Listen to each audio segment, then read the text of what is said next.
अस्सलाम वालेकुम अदा तगिया। वालेकुम सलाम। भली करे मोहम्मद साले। हा दा खैर थींदई। दे भला ख़बर चार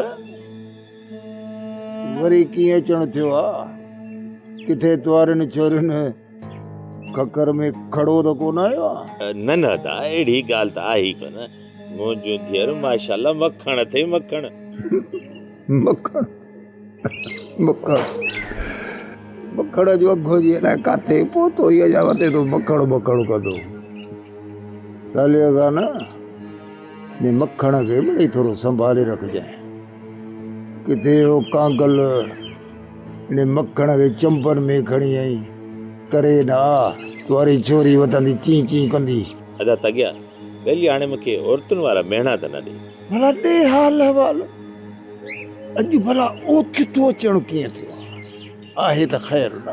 यार राति मूंखे ख्वाब में संघार आई हुई। संघार? केड़ी संघार? अच्छा अच्छा अच्छा अच्छा अच्छा मुआरी भेण संघार। छा पई फरमाए मुआरी भेण संघार? हा यार चए पे त मुंहिंजे भाउ जो संग छो थो खाई। सदोरी जो संग वारिस खे ॾे। साले हिकड़ी नची भट ॾिनी मां त चीच टक ॾी छॾींदुसि। ची ची कंदो वतंदे ची ची। ॿुध मोहम्मद साले ये कूड़ा सूड़ा ख्वाब मूंखे ॿुधाए मुंहिंजी दिलि नरम नथो करे सघे। कल्ह कोले ॿुधी छॾ मां तोखां संग हरगिज़ कोन वठंदुसि ऐं न को तोखां संग को ॿियो वठंदो। बाबा मूं तोखे संग माफ़ कयो ॾींहं क़यामत ताईं। हाणे तूं बि महिरबानी करे असांखे माफ़ कर असांजी जान छॾ ॾिनी असांखे को ॿियो धंधो धाड़ी करिणो। तूं त ही सॼो ॾींहुं वांदो अलाए छा।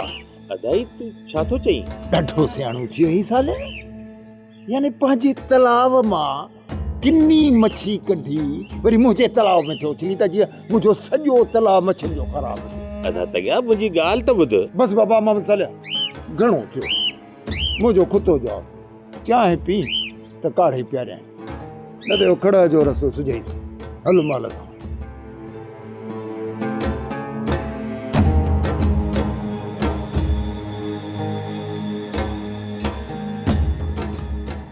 हरू भरू वेठो तो गिचीअ में वणा न वणा विचां गिरो खड़ा।